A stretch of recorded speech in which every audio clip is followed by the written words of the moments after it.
행복한 안식일입니다. 저 기도주일에 참석해 주신 모든 분들께 다시 한번 감사를 드립니다.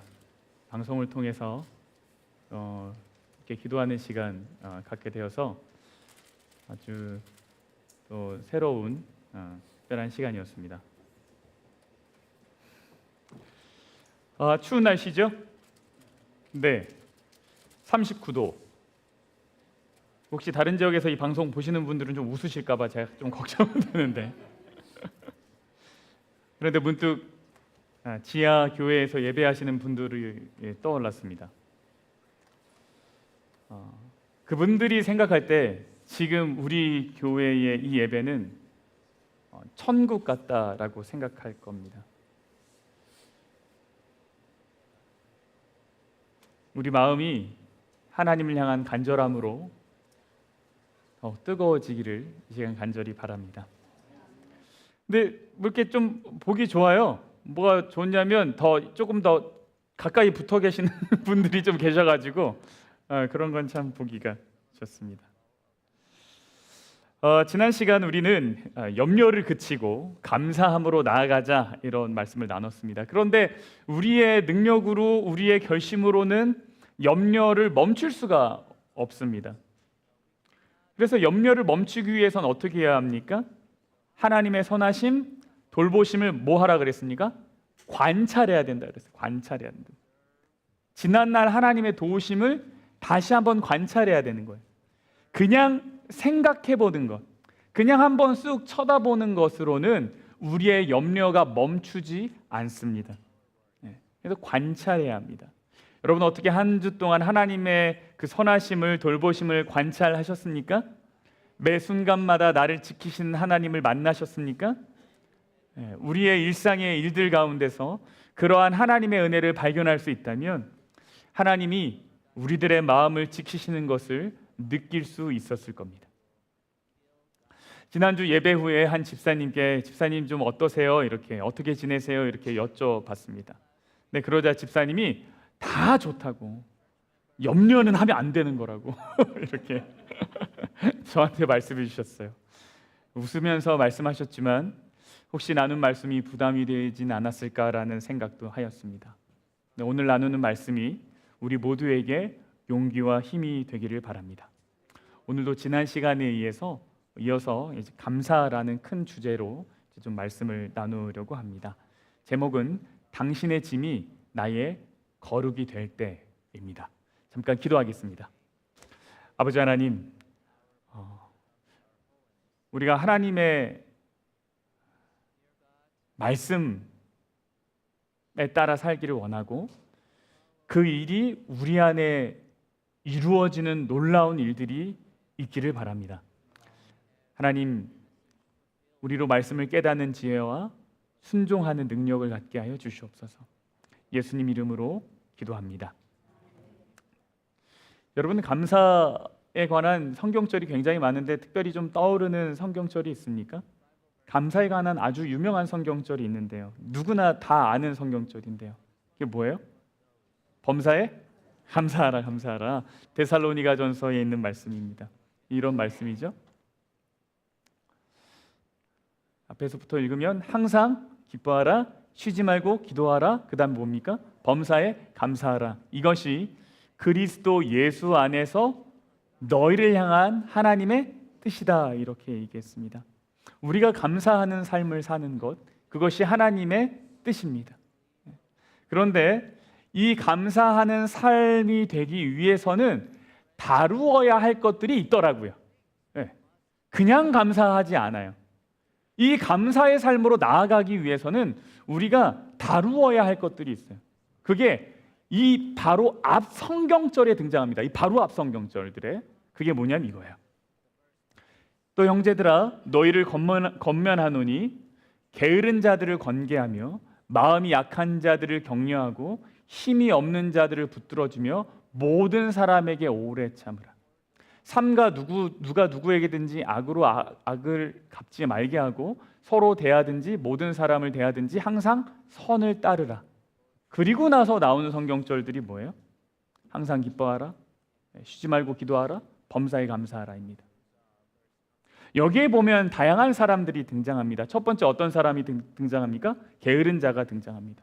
두 번째는 마음이 약한 자가 등장합니다. 세 번째는 힘이 없는 자가 등장하죠. 그리고 마지막은 뭐예요? 모든 사람인데 어떤 사람입니까? 참아야만 하는 사람이 등장합니다. 우리가 참아야만 하는 사람이 등장해요. 근데 여러분 놀랍게도 여기에 나오는 사람들은 교회 바깥에 있는 사람들이 아니에요. 다시 말하면 불신자들이 아닙니다. 여기에 등장하는 사람들 다 어디에 있는 사람들이에요? 교회 다니는 사람들. 교회 다니는 사람들. 당시 초대교회는 믿음이 뜨겁고 막 다들 성령에 충만할 것 같은데 그 당시의 교회도 오늘날 우리와 똑같은 그러한 문제가 있었더라라는 거예요. 하나님이 우리더러 범사에 감사하라고 했는데 그 감사를 하기 위해서는 먼저 해야 되는 게 무엇이냐면 사람을 이해하고 관계를 다루는 일이 중요하구나라는 거예요. 여러분 감사로 나아갈 때 가장 방해가 되는 것이 무엇입니까? 여러분이 감사로 나아가고 싶은데 가장 방해가 되는 게 뭐예요? 오늘 말씀을 보면 어떤 상황이 아니에요. 그럼 뭡니까? 사람에게 있어요. 여러분 지금 좀 추우셔도 우리가 감사하는 마음을 가지기 그렇게 어려운 일은 아니죠, 그렇죠? 네, 그렇죠. 네. 그런데 상황이 아니라 관계가 문제다라는 것은 성경 가장 처음에 역사부터 등장하죠. 죄가 이 땅에 들어온 다음에 세상 환경이 변했습니다, 그렇죠? 그러나 그 변화된 환경이 사람을 망가뜨리지는 않았습니다. 성경에 기록된 첫 번째 망가짐은 뭐에서 나옵니까? 관계가 깨어지는 것으로 시작합니다. 관계에서 시작합니다. 가인은 농사 드린 것으로 제사를 드렸고 아벨은 양의 첫 새끼로 제사를 드렸습니다. 하나님은 아벨의 제사는 받으시고 가인의 제사는 받지 않으셨습니다. 아벨을 질투하는 마음이 가인에게 가득 채워졌습니다. 여러분 이 제사는 분명 누구와 누구의 문제예요? 가인과 하나님 둘 사이의 문제죠. 그렇죠? 그런데 가인이 이 문제를 어떻게 해결해요? 아벨을 죽이는 것으로 해결하려고 그랬어요. 아벨은 상관은 없어요. 이건 가인과 하나님의 문제죠. 그런데 감사해야 할 그 예배의 자리가 사람과의 관계 때문에 무너지게 된 거예요. 근데 우리도 그런 경험 있지 않습니까? 혼자 맛있는 거 먹고 좋은 거 보고 풍경 좋을 때 좋다 그러는데 그 순간 그 옆에 누군가 톡 쏘는 말 하거나 보기 싫은 사람 딱 나타나면 그거 어떻게 돼요? 그 감사가 순식간에 왜 하필 이때? 이런 생각하게 돼요. 감사의 가장 큰 적은 환경이 아니라 내 속을 긁어놓는 그 사람일 때가 훨씬 많아요.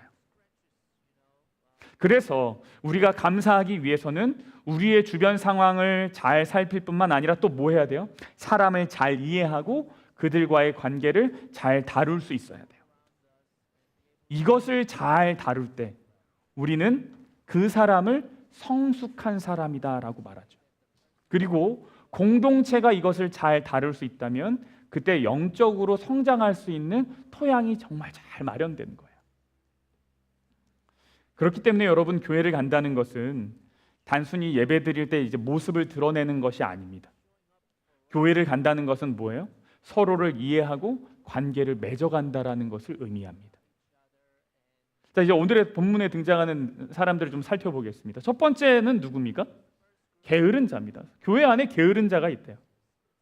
먼저 우리가 함께 이해해야 될 사람은 어떤 사람입니까? 게으른 사람. 내가 볼 때 게으른 사람들이에요. 이 사람을 우리가 뭐 해야 돼요? 이해해야 돼요. 근데 원어로 보면 이 게으른 사람들이 누구냐? 규모가 없는 사람들이래요. 규모가 없는 사람들. 무질서한 사람들이래요. 이 단어는 낙오한 병사들한테 썼던 단어입니다. 군대가 대열을 맞추고 잘 가는데 거기서 벗어나는 사람이 있죠. 그러면 뭐 하는 거예요? 이게 흐트러진 거예요. 이 사람은 어떤 사람이에요? 게으른 사람은 갖추어진 대열을 흐트러 놓는 사람입니다. 근데 똑같이 이 데살로니가 교회에 보내는 바울의 편지에 보면 이 사람들에 대해 조금 더 자세하게 설명합니다. 데살로니가 후서 3장 11절을 이렇게 말합니다. 우리가 들은즉 너희 가운데 게으르게 행하여 도무지 일하지 아니하고 일만 뭐 하는 사람이요? 만들기만 하는 자들이 있더라. 어떤 집사님은 갑자기 눈을 징끈 감으시면서 이렇게 하셨는데 본인에게 해당된다고 생각하셔서 그렇게 하셨나요? 이 말씀 그런 의미는 아니지만 데살로니가 교회에는 이런 사람들이 있대요. 게으른 사람, 그리고 일만 만드는 사람들. 근데 여기서 말하는 일만 만드는 사람이 어떤 사람들일까요? 계획을 세우고 일을 안 하는 사람들일까요? 물론 그런 사람일 수도 있겠죠. 그러나 원어로 보면 보다 분명하게 이해할 수 있는데 이 사람들은 어떤 사람인가? 일은 없는데 괜히 분주한 사람들입니다. 네. 여기 보시죠. Not working at all but are busybodies. 막 일은 잘 안 하는데 몸만 하는 게 막 바쁜 사람. 근데 이 사람들에 대해서 재림교회 성경주석이 이렇게 말합니다. 잘 들어보세요. 일만 만드는 자들은 중요하지 않는 일, 그들과 관계되지 않은 일, 그들 자신의 것이 아닌 모든 사람의 일에 바쁘다. 정직한 수고는 그런 사람들을 위한 가장 좋은 치료제이다. 왜냐하면 자신의 의무를 수행하는 데 성실한 자들은 다른 사람들의 사소한 일에 간섭할 시간이 없고 또 그런 의향을 품을 수도 없기 때문이다. 수다를 떠는 것과 험담하는 것이 일 만드는 자들의 장사 미천이다. 그가 헐뜯는 대상보다 험담하는 자에게 갑질의 저주가 따른다. 여기 보면 이런 말이 있어요. 수다를 떠는 것과 험담하는 것이 일만 만드는 자들의 장사 미천이라고 이야기합니다. 굉장히 적나라하게 쓰여 있죠. 여기 보니까 결국 게으르고 일만 받는 자들이 뭐예요?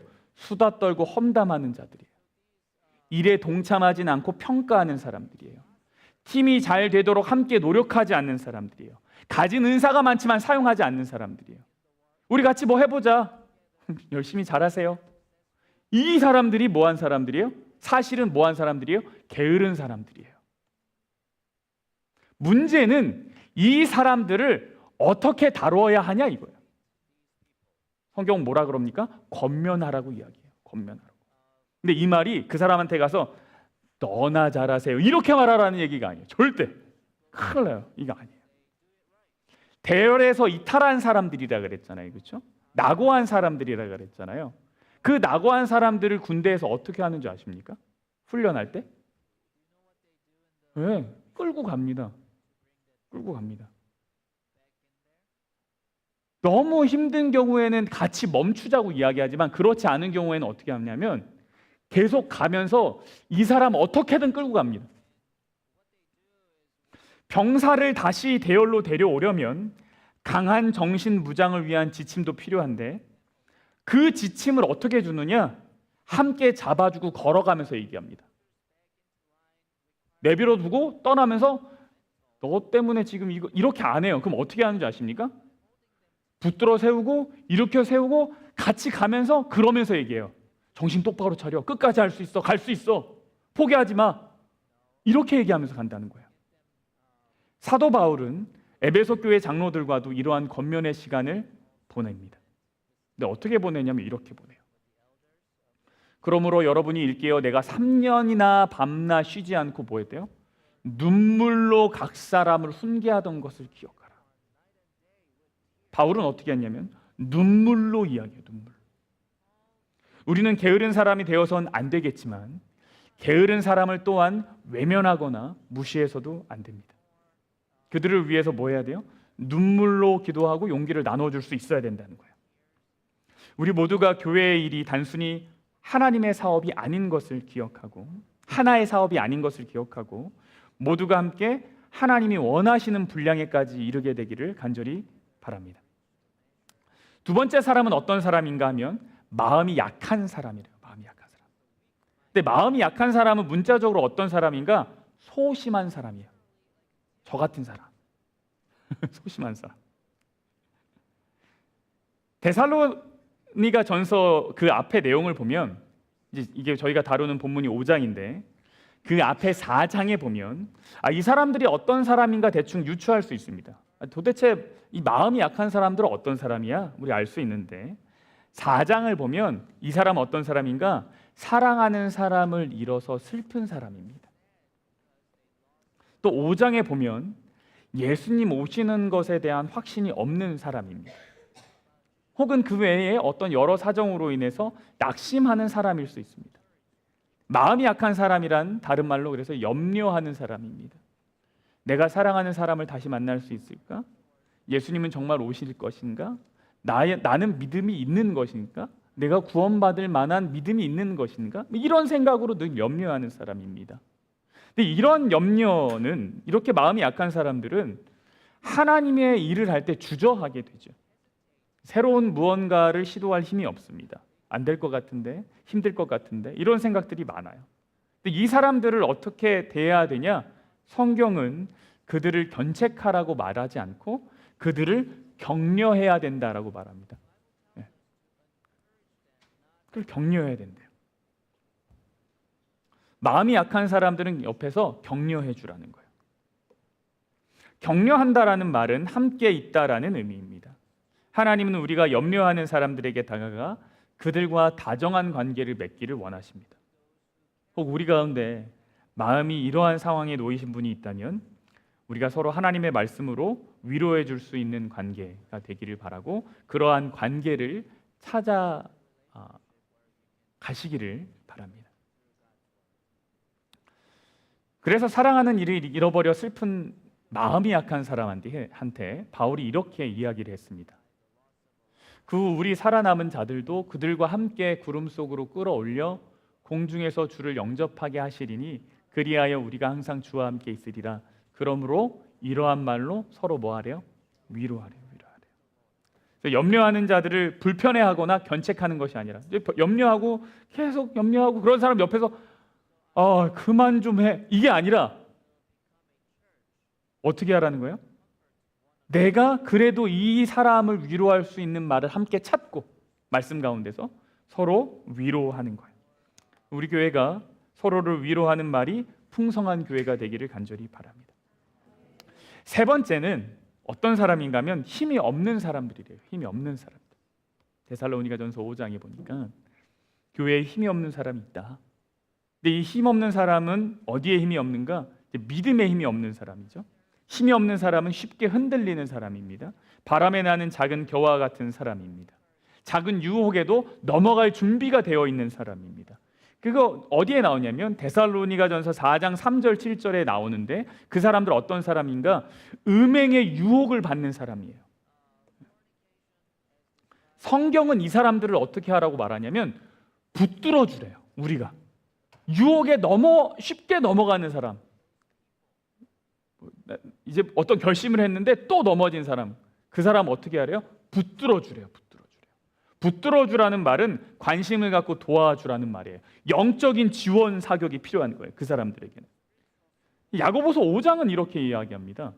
너희 중에 병든 자가 있느냐? 그는 교회의 장로들을 청할 것이요 그들은 주의 이름으로 기름을 바르며 그들을 위하여 기도할지니라. 근데 여기서 헬라어로 여기서 병든이라고 하는 말이 헬라어로 데살로니가전서 5장 14절에서 말한 그 약하다는 말이랑 같은 말입니다. 같은 말. 이들을 위해서 필요한 것은 뭐예요? 기도입니다. 매년 5월에 있는 합회 캠미팅에서는 어떤 시간이 있는가? 안수 기도하는 시간이 있습니다. 안수 기도. 저녁에 메인 집회가 딱 끝나면 그 바로 뒤에 조그만 채플이 있어요. 교회 건물 기도실 같은 작은 교회가 있는데 거기로 이제 사람들이 모입니다. 그리고 원하는 목회자, 자원하는 목회자들은 이제 그 올리브 기름병을 하나씩 받아요. 이거예요. 작은 올리브 오일 기름병을 들고 그들을 만납니다. 근데 저도 그 사람들을 위해서 기도하고 싶어서 이제 이거를 하나 받아서 그 채플로 갔어요. 그러나 고민이 있었죠. 그들이 영어로 자신의 고민을 막 이야기할 텐데, 야, 내가 그 고민의 내용을 다 이해하지 못하면 어떡하지? 이런 고민이 있었어요. 그리고 두 번째는 내가 영어로 기도를 해야 되는데 막 버벅거려가지고 진짜 기도하고 싶은 마음 이만큼이 있는데 기도를 잘 못하면 어떡하지? 이런 생각도 있었어요. 더군다나 낯선 사람에게 기도 요청을 한다. 그것도 이제 정말 어떤 고민을 이야기하면서 기도 요청을 한다. 이것이 한국 문화에서는 진짜 어색한 일이잖아요. 그렇죠? 그러나 갔어요. 그리고 그것은 제게 아주 특별한 시간이 되었습니다. 정말 다양한 사람들이 기도를 받기 위해서 오더라고요. 기도를 받기 위해서. 근데 정말 집회에 참석할 복장이 아닌 것 같은 사람도 있고, 몸에 문신도 막 이렇게 화려한 사람도 있고. 근데 한 번은 백인 남성이 찾아왔습니다. 이제 그 사람을 제가 만났어요.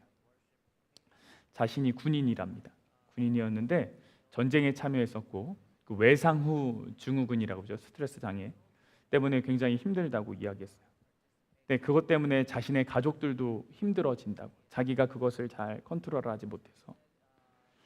그래서 그가 자신의 가족들과 자신이 다시 새롭게 나아가기를 원한다고, 내가 기도가 필요하다고 이렇게 찾아왔습니다.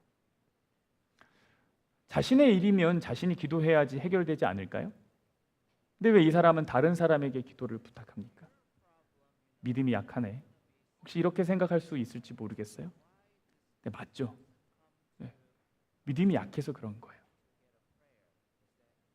근데 그때 그래서 성경은 뭐라 그래요? 그런 사람들을 위해서 붙들어주고 기도해주라고 말하는 거예요. 믿음이 약하네? 이게 아니라 그러니까 뭐 하는 거예요?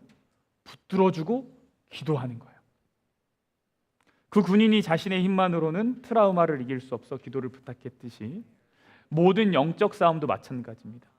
유혹에 자꾸 넘어지는 지체는 의지 박약 이렇게 얘기하고 넘어갈 것이 아니라 혼자 들기 버거운 짐이 있을 수 있다라는 거예요. 그 사람들을 위해서 성경은 함께 기도하라고 말합니다. 기도로 붙들어주라고 말해요. 여러분, 우리는 각자 믿음으로 하나님 앞에 서야 하죠. 그렇죠? 하나님 앞에 서는 건 어떻게 서요? 각자 서죠. 각자 서죠. 근데 그것은 어디까지나 심판과 구원을 결정하는 일에서 그렇게 얘기합니다.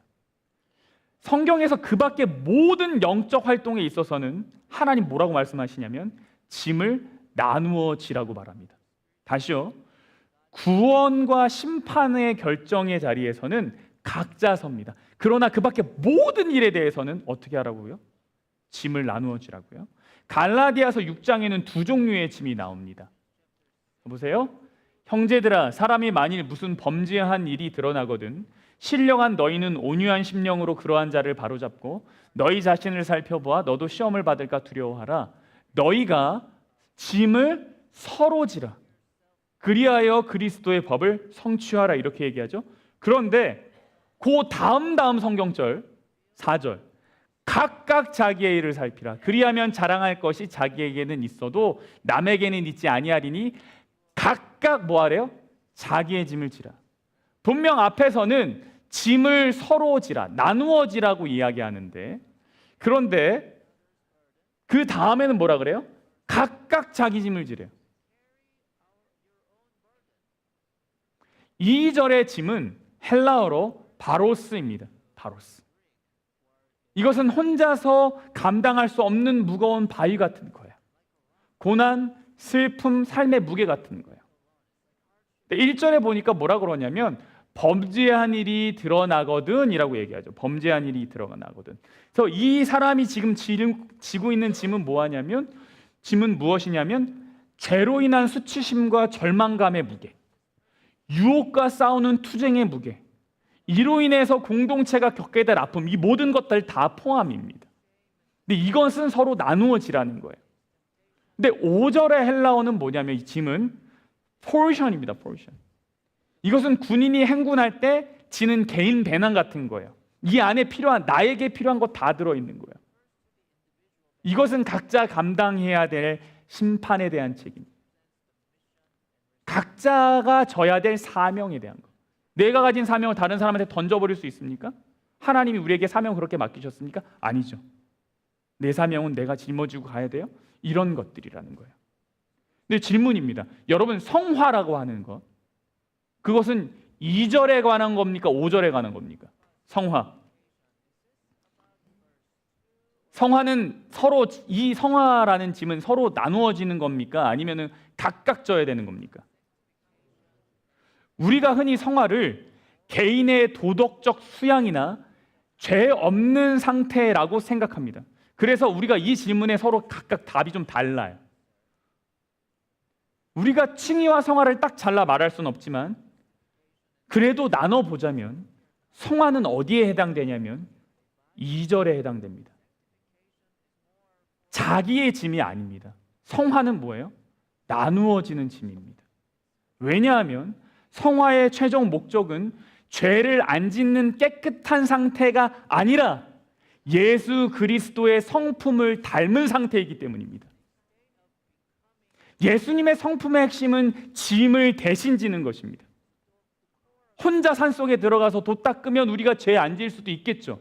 그래서 들어가시는 분들이 누굽니까? 이제 뭐 스님들 들어가잖아요, 그렇죠? 그러나 사랑, 오래 참음 같은 성령의 열매는 맺을 수가 없어요. 왜 그럽니까? 그건 철저하게 관계 속에서 나오기 때문에 그렇습니다. 이 열매는 타인의 무거운 짐을 져줄 때만 생기기 때문입니다. 그 사람의 짜증, 연약함, 실수 이런 것들 나누어질 때만 생기는 것이기 때문입니다. 죄의 본질은 자기 중심성입니다. 이기심입니다. 죄의 시작이 이것이고 죄의 뿌리도 이것입니다. 성화라는 것은 나만 아는 마음에서 탈출해서 다른 사람도 아는 마음으로 나아가는 것입니다. 우리가 연약한 사람을 붙들어 줄 때 그때 우리가 진정한 성화로 들어가는 거죠. 그러면 우리가 빛난 얼굴을 가지게 될 것이에요. 당장 붙들어주는 과정에서 뭐가 생길까요? 불꽃이 튈 수 있겠죠. 그렇죠? 파박팍팍 요란한 소리가 날 수 있겠죠. 왜요? 붙들어주는 과정 자체가 쉽지가 않아요. 그렇죠? 서로 다른데 서로 붙들려 보니까 쉽지 않죠. 그러나 성경은 뭐라고 얘기하냐면 하나님께서 이것을 감당할 힘을 우리에게 주실 거라고 이야기합니다. 네 번째는 어떤 사람들이냐면 아까 모든 사람에 대해서 뭐 하라 그랬어요? 참으라 그랬죠. 참으라. 우리가 참아야 하는 사람들이 있어요. 다시 말해서 이 사람은 어떤 사람이에요? 나를 지치게 만드는 사람이에요. 나를 지치게 만드는 사람. 바울은 모든 사람에 대해서 오래 참으라고 말합니다. 근데 제가 생각할 땐 바울도 진짜 오래 참았다 할 만한 사람들을 만나본 것 같아요. 야, 진짜 이 사람 징하다. 바울도 그런 사람들 만난 거죠. 누군가에게 좌절하고 성질을 부리고 화를 내는 건 쉬운 일입니다. 많은 것을 주었는데 돌아오는 것이 적을 때 그렇습니다. 오랫동안 반복했는데 변화가 없으면 그렇습니다. 그런데 이것을 예수님만큼 잘하는 사람은 없습니다. 복음서에 수차례 나온 믿음 적은 자들의 이야기를 한번 생각해 보세요. 예수님이 뭐라고 하세요? 믿음이 적은 자들아. 내가 언제까지? 예수님이 그런 사람들 정말 많이 만나셨어요. 그러나 예수님은 그들과 함께 하셨고 결국 꽃을 피워 열매를 맺으셨죠. 우리는 지금까지 교회 공동체 안에 여러 사람들이 있다는 것을 보았습니다. 첫 번째는 뭐예요? 게으른 사람. 어떤 사람이에요? 말만 하는 사람.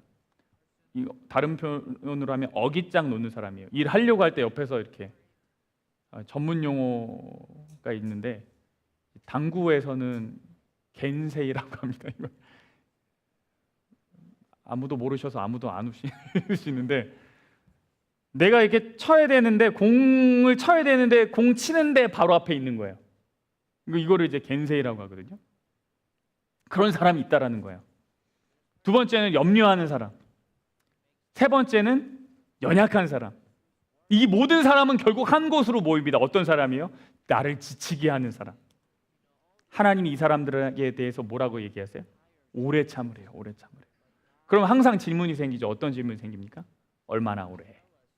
얼마나 오래? 도대체 얼마나? 우리가 왜 이런 질문합니까? 우리가 왜 이렇게 질문하죠? 도대체 얼마나? 왜 이렇게 얘기해요? 우리가 관계를 거래로 생각하기 때문입니다.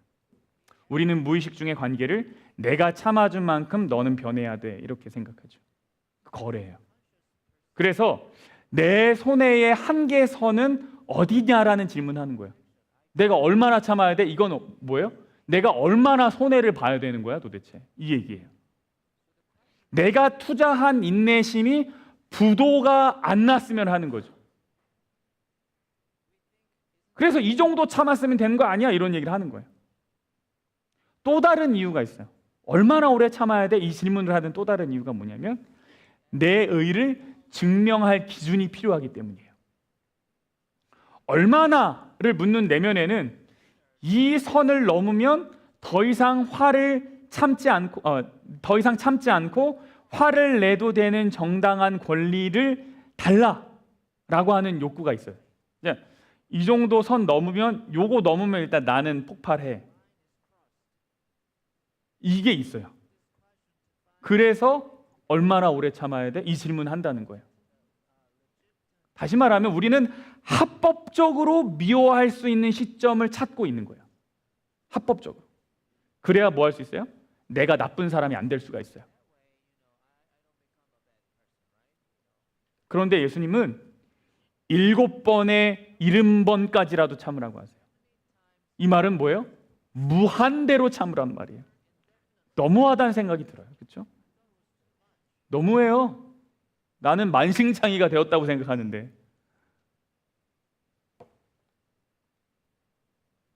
그런데 제가 이 말씀을 준비하면서 이 말씀이 사실은 은혜구나라는 것을 깨닫게 되었어요.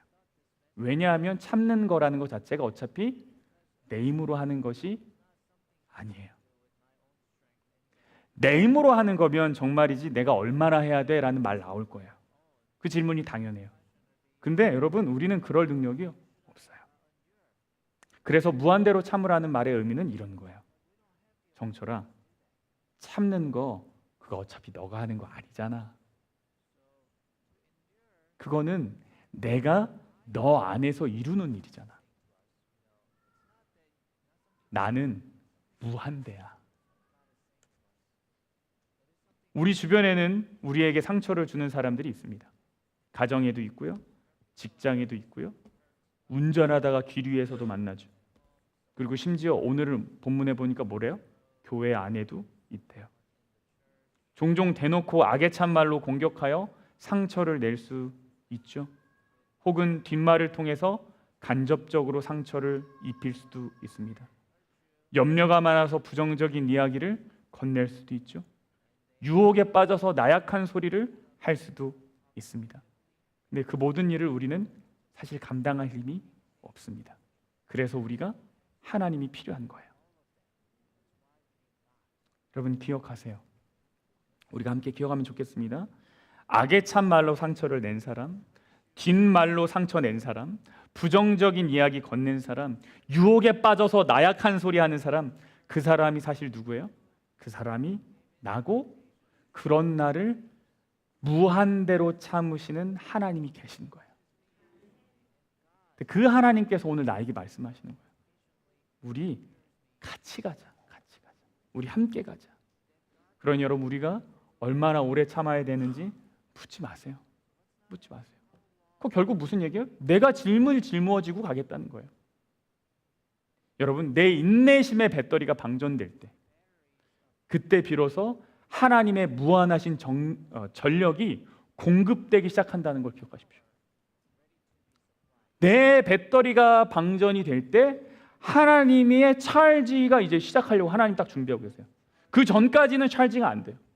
내가 하려고 그러면.